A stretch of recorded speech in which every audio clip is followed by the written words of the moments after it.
और कलकत्ता उच्च न्यायालय के आदेश पर प्रशासन ने पश्चिम बंगाल के बसीरहाट के अंतर्गत टाकी में इचामती नदी के किनारे अवैध रूप से बने हुए सिटी गेस्ट हाउस और दिशा गेस्ट हाउस को ध्वस्त करना शुरू किया। दोनों गेस्ट हाउस पर हुई बुलडोजर कार्रवाई से स्थानीय लोगों में खुशी है। तस्वीरों में देख सकते हैं प्रशासन की टीम ने टाकी में इच्छामाती नदी के किनारे बने 2 अवैध होटलों सिटी गेस्ट हाउस और दिशा गेस्ट हाउस को बुलडोजर से गिरा दिया। ये गेस्ट हाउस तृणमूल नेता सहनूर मंडल और व्यवसायी बारिक विश्वास के बताए गए। दोनों गेस्ट हाउसों के निचले और ऊपरी मालों को बुलडोजर से जमींदोज कर दिया गया। इस दौरान भारी संख्या में स्थानीय लोग घटना स्थल पर जमा हो गए। पर्यावरण को बचाने और अवैध कब्जों को हटाने के इस कदम के बाद लोग कोर्ट के फैसले की सराहना कर रहे हैं। यूपी चुनाव को लेकर कांग्रेस एक्टिव मोड में क्या आई? कांग्रेस के नेता और कार्यकर्ताओं में इतना जोश भर गया कि वो आपस में ही भिड़ जा रहे हैं। अब मामला कानपुर से आया, जहां कांग्रेस में गुटबाजी खुलकर सामने आ गई, जहां 2 गुट आपस में भिड़ गए। यहां तक कि एक पक्ष ने लाठियां भी निकालकर भांजना शुरू कर दिया। पूर्व जिलाध्यक्ष और मौजूदा जिलाध्यक्ष के बीच ये तनाव तो पहले से ही था। पूर्व जिलाध्यक्ष की तरफ से लाए गए पोस्टर ने आग में घी डाल दिया।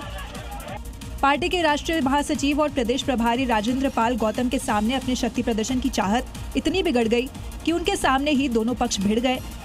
यहाँ तक कि महिला कांग्रेस जिलाध्यक्ष और महिला कार्यकर्ताओं की मौजूदगी का भी ख्याल नहीं रहा। हालांकि सूचना पर पुलिस ने किसी तरह हालात पर काबू पा लिया, लेकिन दोनों तरफ से कोई शिकायत दर्ज नहीं कराई गई है। और अब बात मध्य प्रदेश के खंडवा की करते हैं, जहाँ ओंकारेश्वर ज्योतिर्लिंग मंदिर में आस्था और सेवा का अनूठा संगम देखने को मिला। यहाँ रक्तदान करने वाले श्रद्धालुओं को फ्री वीआईपी दर्शन कराया जा रहा है, जिसे लेकर श्रद्धालुओं में जबरदस्त उत्साह देखने को मिल रहा है। भारी संख्या में श्रद्धालु अपना ब्लड डोनेट कर रहे हैं और पूरे उत्साह के साथ बाबा भोलेनाथ के दर्शन कर रहे हैं। आस्था के साथ साथ जिंदगी बचाने की इस पहल का लोगों ने भी समर्थन किया। इस पहल का असर ये हुआ कि फरवरी में हुई शुरुआत के बाद अब तक 2300 यूनिट ब्लड जमा हो गया है। ओंकारेश्वर मंदिर में आस्था और रक्तदान के सफल प्रयोग को देखते हुए एमपी प्रशासन और भी कई प्रसिद्ध मंदिरों में इस पहल की शुरुआत करने की तैयारी कर रही है। और टीएमसी बागी विधायक गुड इलेक्शन कमीशन से मिलेगा। ऋतव्रत के नेतृत्व में इलेक्शन कमीशन से मुलाकात होगी। इसी को दस्तावेज भेजे हैं। ऋतव्रत बनर्जी ने ये साफ साफ कहा है। उन्होंने कहा कि इसी को हमने दस्तावेज भेजे हैं और उनसे मुलाकात करने वाले हैं।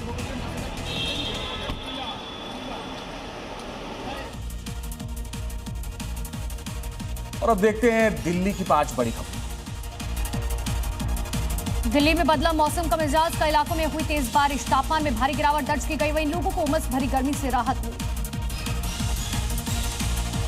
दिल्ली में एसआईआर की प्रक्रिया का काम जारी है। इसी कड़ी में 29 जुलाई तक चलने वाले इस विशेष अभियान में अब तक लगभग 10 लाख वोटर फॉर्म बांटे जा चुके हैं और हजारों फॉर्म्स को डिजिटल भी किया जा चुका है।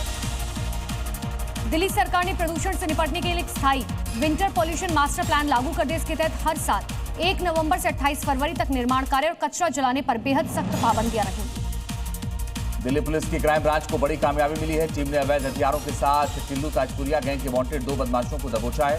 पुलिस को इनके पास से अवैध सेमी ऑटोमेटिक पिस्टल, 8 जिंदा कारतूस मिले। दिल्ली की सीएम रेखा गुप्ता ने डॉक्टर्स डे के मौके पर इंडियन मेडिकल एसोसिएशन के कार्यक्रम में शिरकत की। इस दौरान उन्होंने समाज के प्रति डॉक्टर्स की निस्वार्थ सेवा, भावना और चिकित्सा क्षेत्र में उनके योगदान की सराहना की। और बड़ी खबर लखनऊ से, इंटरनेशनल साइबर ठगी में एक्शन जारी है। फर्जी कॉल सेंटर का खुलासा हुआ है। 119 आरोपी इस पूरे मामले में हिरासत में लिए गए हैं। 100 लैपटॉप, 178 मोबाइल फोन, कागजात जब्त किए गए। डॉलर ऐप के लोगों से साइबर ठगी की जा रही थी। तो बड़ी खबर इस वक्त की आपको बता रहे हैं, 119 आरोपी हिरासत में लिए गए। लखनऊ की चर्चित समिट बिल्डिंग की 11वीं मंजिल पर जब पुलिस ने रेड मारी तो वहां चल रहे फर्जी अंतर्राष्ट्रीय कॉल सेंटर का खुलासा हुआ। साइबर सेल ने मौके से 119 लोगों को हिरासत में लिया, जिसमें ऑपरेशन मैनेजर समेत 27 लड़कियां और 92 लड़के शामिल थे। प्रारंभिक जांच में पता चला कि सोलारिस सॉल्यूशन नाम से फर्जी कॉल सेंटर के जरिए अमेरिका समेत कई देशों के नागरिकों से ठगी की जा रही थी। ये साइबर ठगी डॉलर ऐप के माध्यम से की जा रही थी। कार्रवाई के दौरान 100 लैपटॉप, 178 मोबाइल फोन, अन्य डिजिटल उपकरण और महत्वपूर्ण दस्तावेज बरामद किए गए हैं। तो बड़ी खबर आपको बताते हैं, बहराइच में पुलिस और एंटी नारकोटिक्स डिपार्टमेंट का एक्शन हुआ है। हजारों बोतल कोडीन बेस्ड सिरप जब्त किया गया है। तो बैन ट्रामाडोल कैप्सूल भी जब्त की गई है। पूछताछ के लिए दवा के ट्रेडर को हिरासत में लिया गया। सप्लाई नेटवर्क को लेकर भी अब जांच जारी है। बहराइच में एक दवा ट्रेडर के घर पर छापेमारी की गई। इस छापेमारी में कोडीन बेस्ट कफ सिरप की हजारों बोतलें और बैंड ट्रामाडोल कैप्सूल जब्त किए गए। ये कार्रवाई पुलिस और नारकोटिक्स डिपार्टमेंट की ज्वाइंट टीम ने की। छापेमारी के बाद जब दवाओं को अपने साथ ली गई। एक दवा ट्रेडर को पूछताछ के लिए हिरासत में लिया गया है। इसके साथ ही सप्लाई नेटवर्क का पता लगाने और गैर कानूनी धंधे में शामिल लोगों की पहचान करने के लिए जांच शुरू कर दी गई है।